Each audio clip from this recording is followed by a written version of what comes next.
Good morning, students. This is session 2 of 7th Standard Social Science, Geography, first unit, the interior of the earth. So, children, listen carefully to this session. If you have any doubt, make a note of it, which shall be clarified on the day of reopening. So, in our previous session, that is in the previous video, I have explained you about the different layers of earth. So, when you cut an apple or when you cut an onion, you can able to see the different layers. Similarly, when we take a cross section of our earth, it has 3 different types of layers. So, just recall it once again. So, this is the mind map of our previous class video. So, the interior of the earth has 3 different types of layer. The outermost layer is your crust, which has 2 parts. One is your continental crust, that is the upper part, and oceanic crust, that is the lower part. The main minerals of continental crust are silica and alumina, that is Sial, and oceanic crust is silica and magnesium, that is Sima. And then mantle. So mantle is beneath your crust. So it has upper mantle and lower mantle. Upper mantle is also called asthenosphere. I hope you remember that. So the crust and the mantle are separated by a boundary called Mohorovic discontinuity. Then core. Core is the innermost layer of the earth. So it has 2 parts, outer core and inner core. Outer core is in liquid state and inner core is in solid state. And main minerals is nickel and ferrous, that is Nephi. So the core is also called barysphere. The mantle and the core can be separated or separated by a boundary called Weikart-Gutenberg discontinuity. So the inner core has very high temperature and high pressure. Next, I have explained you about the earth movements. So the earth crust is made up of many lithospheric plates, and the movement of those plates are called tectonic movements. So I hope you remember those main points. So in today's topic, we are going to see about the earthquakes, the different types of waves, and what are the causes and the effects which are caused by the earthquakes. And not only that, we are going to see about tsunamis. Tsunamis is one of the indirect effect of earthquakes. So let's see more details about this in our today's session. So children, now let's see the definition of earthquake. So earthquake means sudden movement or shaking of the earth crust. So in our previous session, I have told you that the lithospheric plates will be keep on moving inside our earth crust. So when the movement is tremendous, then it results in earthquake. So see in this picture, the shaking of earth crust. So it causes the house to shake, the trees to shake. So this is called earthquake. So now let's see some terms related to earthquake. So first term is focus. So focus means it is the point where the earthquake originates. So it is the area in the crust that is below surface where energy is released during an earthquake. So where the earthquake begins. To make it simple, focus means it is the point where the earthquake begins. Then epicenter. Epicenter means it is the point on the surface directly above the focus of an earthquake is called epicenter. So children, keep these two terms in mind, focus and epicenter. Focus means the point of origination. Epicenter means it is the point above the focus on the surface is called epicenter. So now let's see some pictorial representation. So this is your focus. Focus means where the earthquake occurs. That is also called hypocenter, and just above the focus it is epicenter. So I hope you are clear with these two terms. And another important term that is related to your earthquakes is seismic waves. So seismic waves are the energy waves is in an earthquake that moves outward from the focus and make the ground quake. So as you see in the picture, the focus is your point of origination of your earthquake. So when the earthquake occurs, the vibrations are traveled in the form of waves. So as you see in the picture, these are the waves. So it will travel until it reaches your earth crust, that is your outermost layer of your earth. So these waves are called seismic waves. So I hope you are clear with this term. So children, have you ever thought how the earthquakes are measured? So now let's see it in detail. So children, This is the instrument which is used to record your earthquake waves. So the earthquake waves are recorded by an instrument known as seismograph. So as you see in the picture, it has a ball with a rotating pen and also a graph sheet. And this is how the waves are recorded as a graph in the seismograph instrument. So now let's see the working of this in detail. So children, this is the instrument seismograph. So first the P wave starts, that is the P wave originate. Once it reaches the surface, the earth crust begins to shake. So you can see the vibrations in the graph. So this is how a seismogram is recorded. And I hope you are clear how the graph is recorded.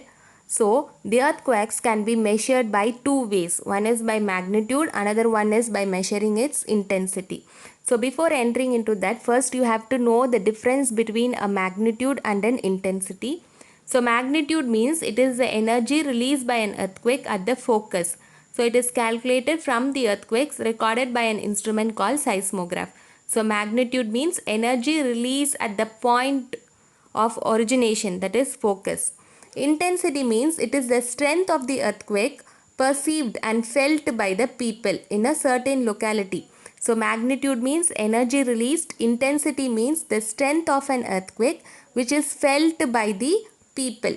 So it is higher, the intensity will be higher near your epicenter. Epicenter means the surface directly above the focus. So I hope you are clear with the difference between magnitude and intensity. Magnitude means energy released which is measured by seismograph. Intensity means the strength which is absorbed or perceived by the people near the epicenter areas. So children, the magnitude of an earthquake can be measured by Richter scale. So let's see it in detail. So Richter scale measures the magnitude of an earthquake on a 10-point scale. It was introduced by Charles Richter in the year 1935 and it is determined by measuring the largest amplitude, that is your wave height, recorded on a seismogram. Now let's see the magnitude level on the Richter scale. So from 0 to 1, if the earthquake magnitude lies between 0 to 2, that is in that range, it is not felt by the people. So that is a mild earthquake, weakest earthquake. If it is from 2 to 3, if the range lies between 2 to 3, it is felt by people. If it is from 3 to 4, the ceiling lights may swing. When it is 4 to 5, the walls may get cracked. 5 to 6, the furniture moves. 6 to 7, some buildings may collapse. Collapse means it may fall down. 7 to 8, many buildings will get destroyed.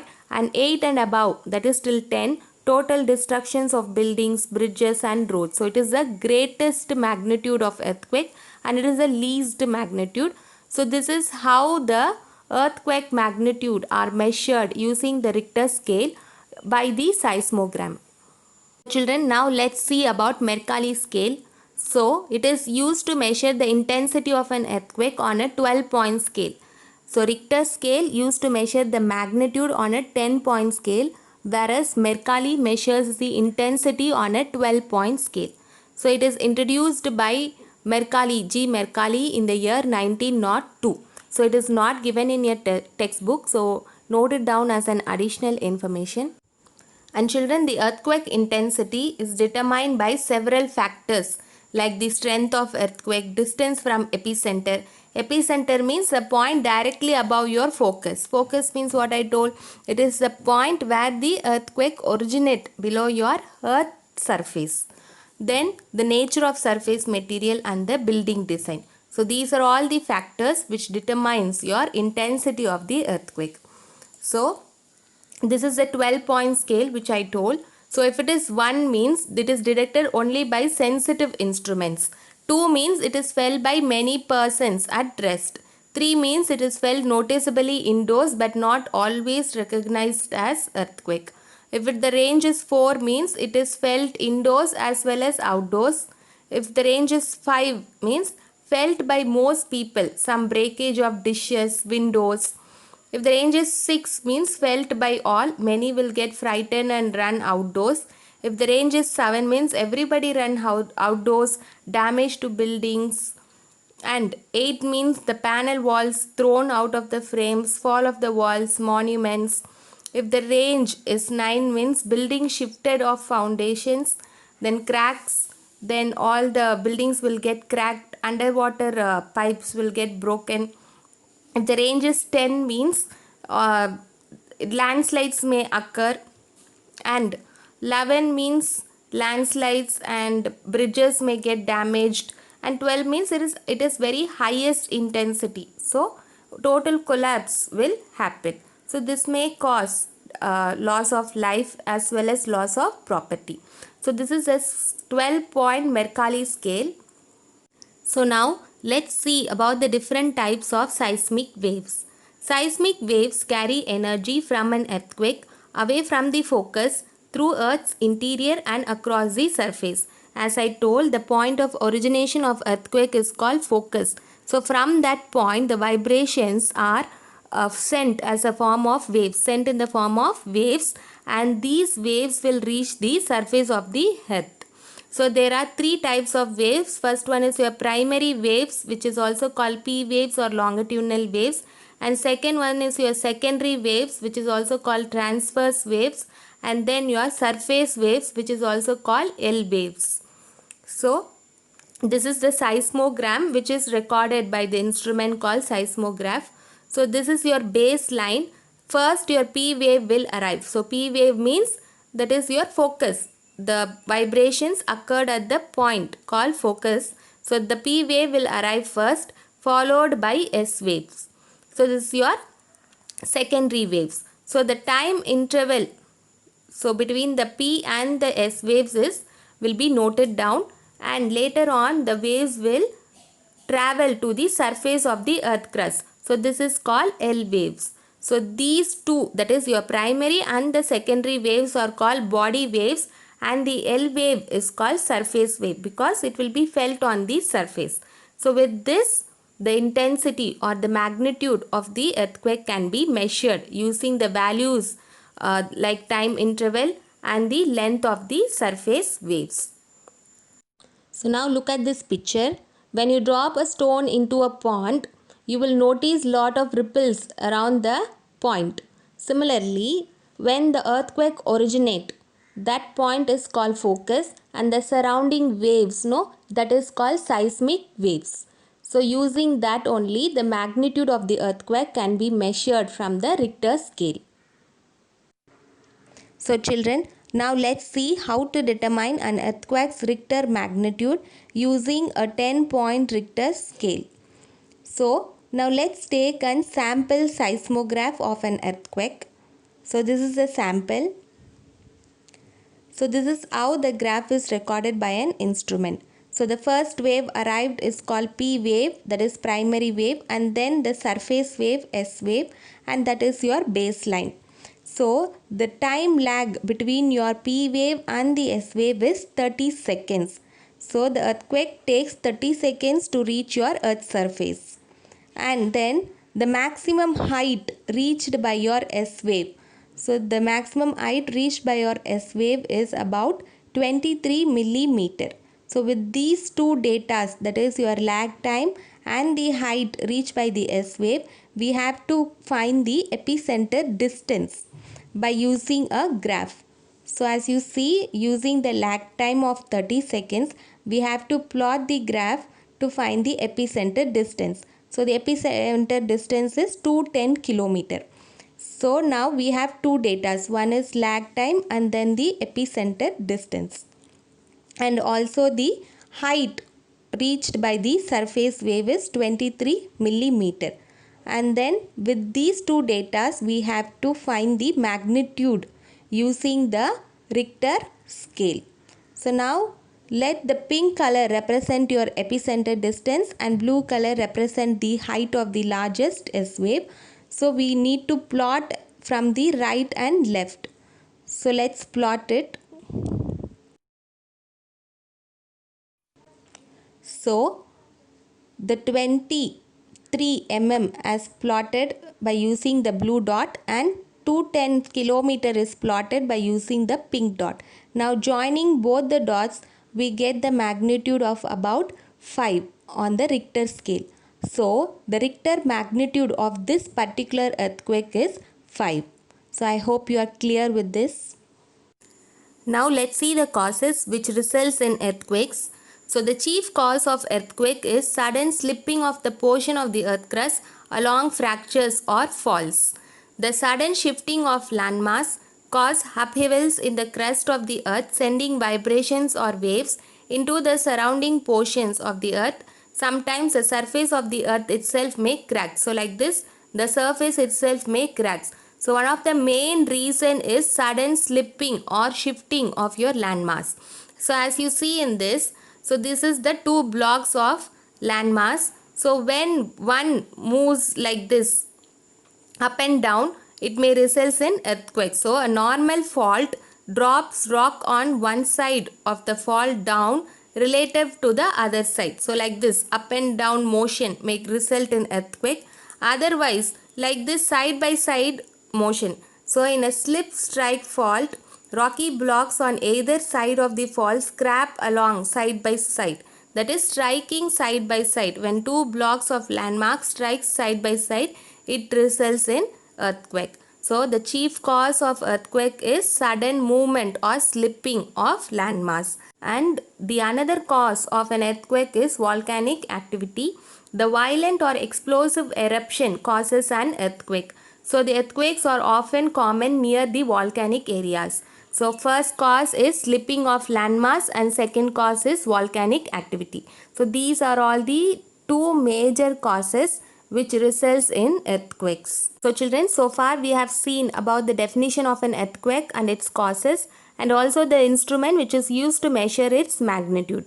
Now let's see about the effects of an earthquake. So there is an direct as well as indirect damage caused by earthquake. So direct hazards are damage caused by the earth shaking. So like collapse of buildings. Collapse means falling down of buildings, broken power lines, pipelines, roads and bridges. Whereas indirect damage are the side effect of the ground shaking. For example, when the ground is shaking, what happen? It may cause landslides. Landslide means downward movement of mud. And tsunamis may occur or even fire may broke out. So these are all the direct and indirect effects of an earthquake. So let's see that.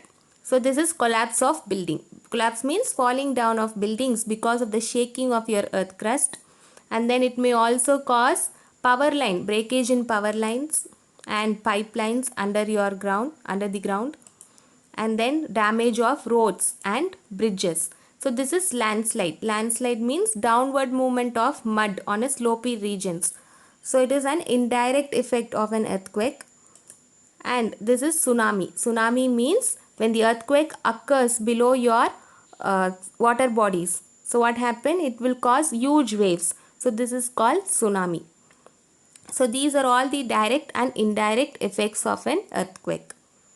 So now let's see about tsunami in detail. So what is tsunami? So an earthquake originates below or near the sea, causes great disturbance in the water. So when the earthquake originates below the sea level or near the sea, what happens? There will be a disturbance in the water. So it causes huge waves. So the floods and waves cause great loss to life, sometimes more than the earthquake itself. Tsunami is a Japanese term meaning huge waves caused in the sea by an earthquake. So children, note it down. This may be asked in one word. Tsunami is derived from a Japanese word that meaning huge waves. So it is a Japanese term meaning huge waves. So tsunamis are quite often common along the coast of Japan and other regions in the Pacific Ocean. So tsunami is nothing but when the earthquake occurs below or near the sea, there will be a disturbance in the water which causes the huge waves. So it is a Japanese word where su means harbor, nami means wave. Harbor means huge. Huge waves will occur at the sea surface. So children, this is how the tsunami is generated by an earthquake. So when two blocks of landmass moves or strips or strikes each other, what happen? There occurs an earthquake. So this is called focus. So because of this earthquake, the waters will get disturbed and it will cause huge waves. So that is termed as tsunami. Tsunami means huge waves and it is a Japanese term. Mostly it is quite often near your Japan. On December 26, 2004, tsunami in the Indian Ocean swept the coastal areas of Indonesia, India, Sri Lanka, Thailand. So they caused immense damage to life and property in the coastal area. So now let's see a video related to tsunami. The last country where the 2004 tsunami hit very hard was India.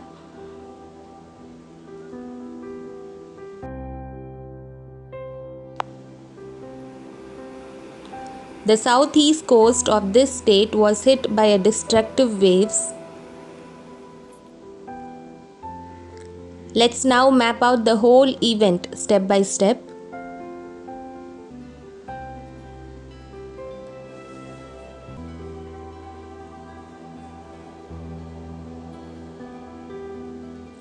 So, on 26 December 2004, there occurred an earthquake at Sumatra Islands in Indonesia at the magnitude of about 9.3. So later, after 2.5 hours, that is after 2.5 hours, it reached India. The tsunami arrived in the states of Andhra Pradesh and Tamil Nadu along the southeast coast of the Indian mainland shortly after 9 am. At least 2 hours later, it arrived in the state of Kerala along the southwest coast.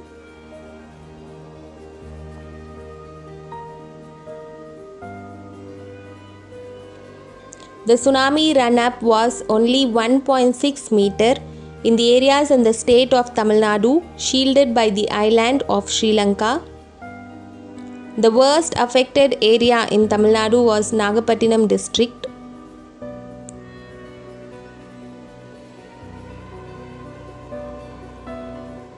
The arrival of the first waves to the city of Pondicherry in the Tamil Nadu region.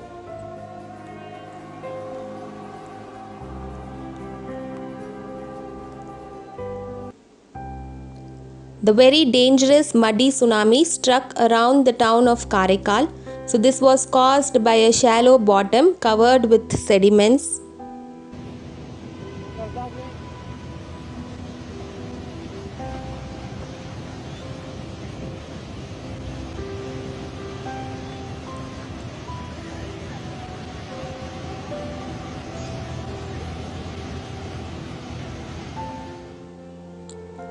The 13-kilometer Marina Beach in Chennai was battered by the tsunami which swept across the beach, taking morning walkers unaware.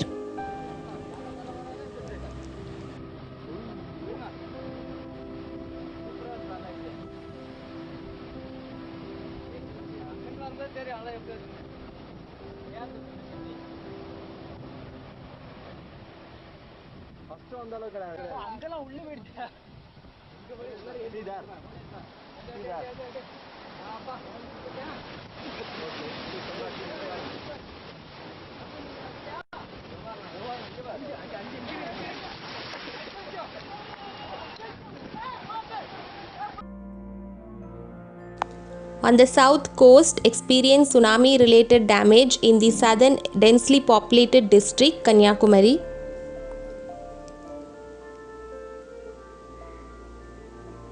The force of the tsunami in this area was caused by the diffraction of waves around Sri Lanka.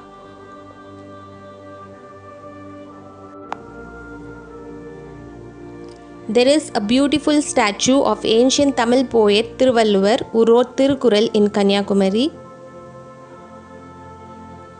and also the mystical Vivekananda Rock Memorial. These monuments have become a symbol of tsunami in India.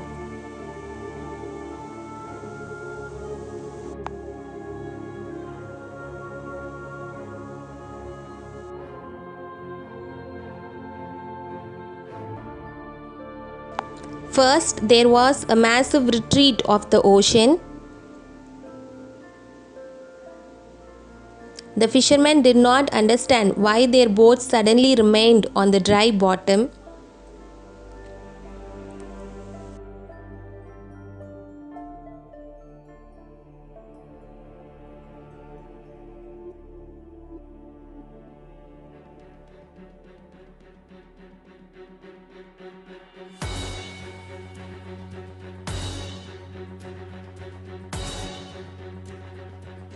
In 20 minutes, the sea returned with great force. The fishermen were happy but unaware that this was the first tsunami.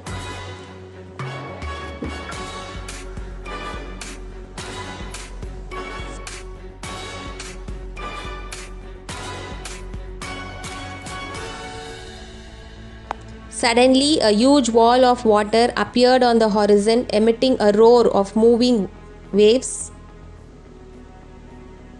The waves was up to 8-meter height and devastatingly hit both monuments.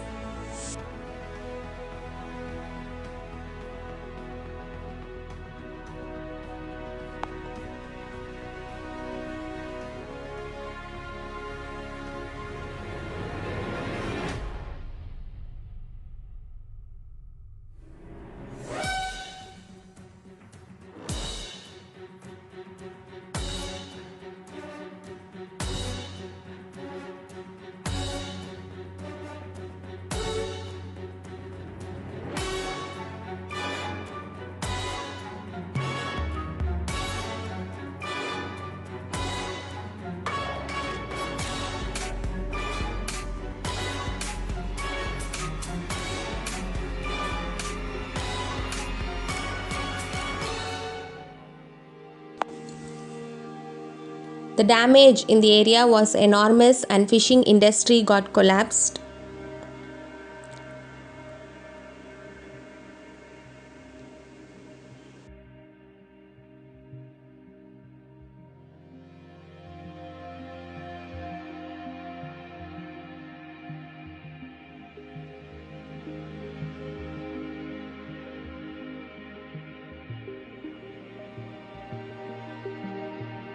And the tsunami claimed a total of 16,269 lives in India, which puts it in third place just behind Indonesia and Sri Lanka.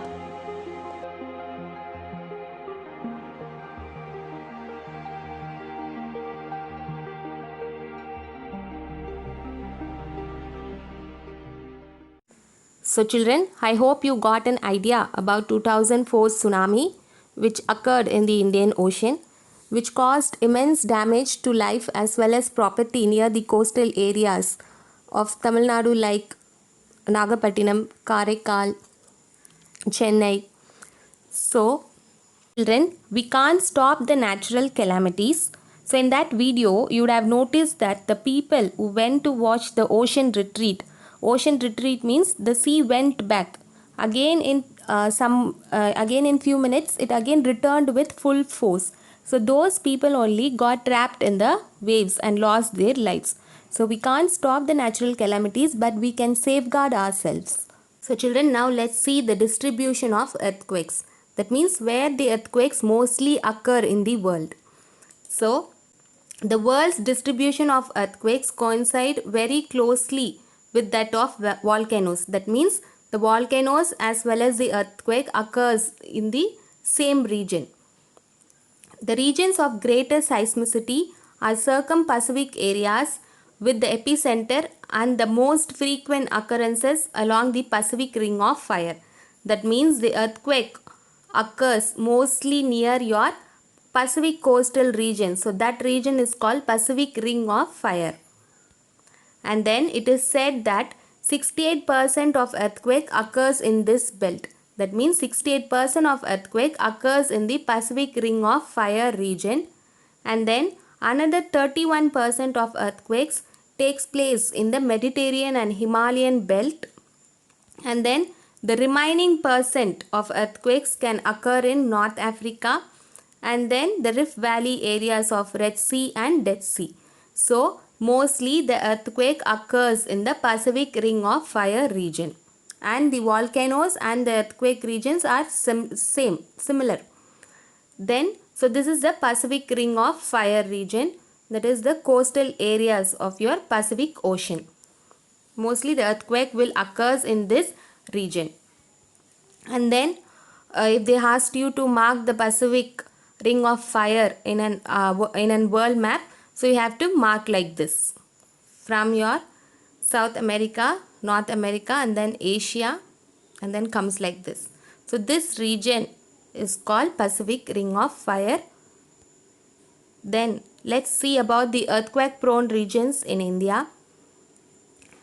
So in India, the earthquake mostly occurs in the Himalayan region, that is Himalayan as well as Ganga Brahmaputra valley.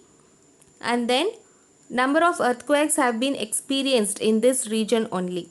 Some of them may be very severe and caused extensive damage. So mostly in India, the earthquake occurs near the Himalayan region. So now let's see some examples of dangerous earthquake that occurred in India. So first one is Uttarkasi earthquake. Uttarkasi is a district in Uttarakhand. It occurred in the year 1991. And next one is Chamoli earthquake. It is also a district in Uttarakhand. It occurred in the year 1999. And then Koina earthquake. So Koina is a place in Maharashtra. So the earthquake occurred in the year 1967. And then Latur earthquake. Latur earthquake occurred in the year 1993. So it is also a place in Maharashtra. So these are some of the examples of earthquake which occurred in India. So now let's see the map of India's seismic zone. So this is your India seismic zone map. So this is your key, that is your legend. So the color, that is maroon color, marks your zone 5. Zone 5 means the earthquake range will be very high. The magnitude will be very high. Some light color represent the zone 4. It is high. It is highest. It is high.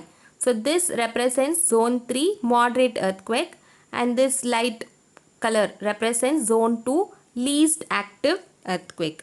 So based on the colors, you can see the regions near the Himalayas, mostly the earthquake will be very highest, and also in Gujarat the earthquake will be very highest.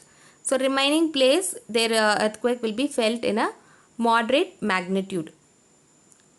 So this is your India seismic map. Now children, let's see some earthquake safety rules. So when earthquake occurs, what all the safety measures we have to take. So if you are inside the house, don't use lift for getting down from the building. Be prepared to move with your family. If you are in shop, school or office, don't run for an exit. Take cover under a desk or a table. Move away from window glass. Do not go near electric power point or cable. Keep away from weak portion of the building and false ceiling. So these are all the safety rules which you have to keep in mind during when an earthquake occurs. Children, this is the statement that earthquakes don't kill people, only buildings do.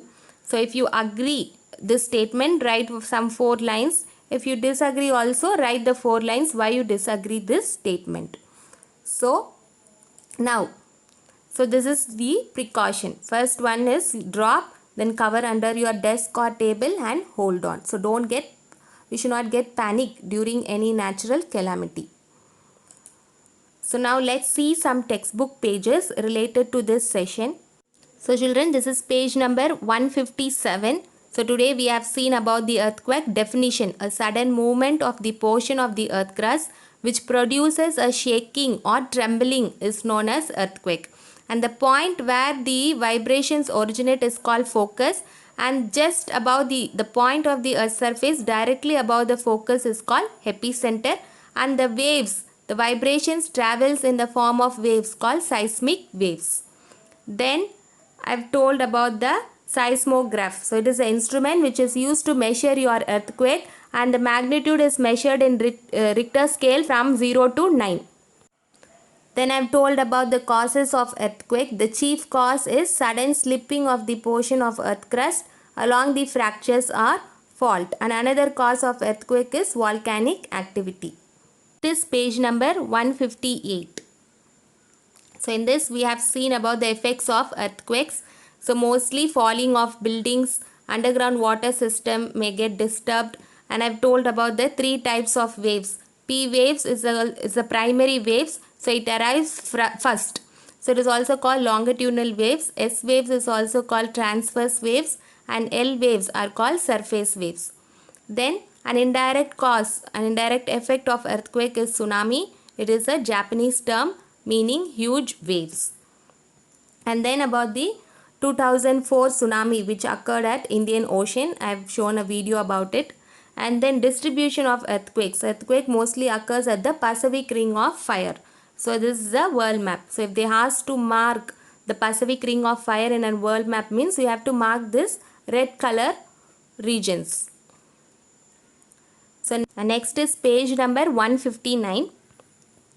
In that I have told some examples of earthquakes which occurred in India, that is Uttarkasi in 1991, Chamoli in 1999.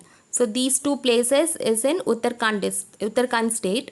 Another one is Koyna earthquake and Latur earthquake. Koyna occurred in 1967, Latur in 1993. So these two places are in Maharashtra.